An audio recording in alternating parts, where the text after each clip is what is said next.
What's up mga papi? So nagtanim tayo ng kamote dito sa planted aquarium natin after 2 weeks. Ayan, sobrang dami niya ng mga stems na tumubo at may mga dahon na rin siya. So simple lang naman yung ginawa ko, nilagyan lang natin ng toothpick yung 3 sides ng kamote para hindi siya totally lumubog dun sa planted aquarium natin. Yun nga, after 2 weeks, nagkaroon na siya ng mga sprouts. Kasama niyo yung photos natin together with the duckweed dito sa planted aquarium natin. Ang dami ng duckweed, oh. So ito yung itsura, medyo blackish yung water niya. Meron tayo dyang red eye tetras, meron din tayong raminos tetras, anubias na malaki yung dahon at saka anubias na petit. Meron tayong grass sword.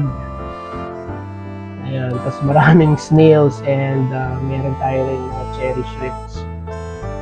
So itong aquarium natin is ang substrate nito is garden soil.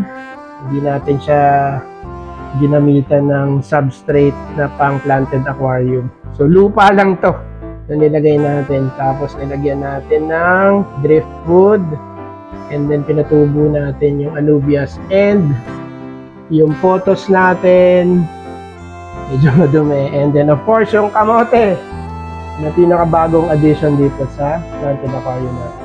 Yun lang.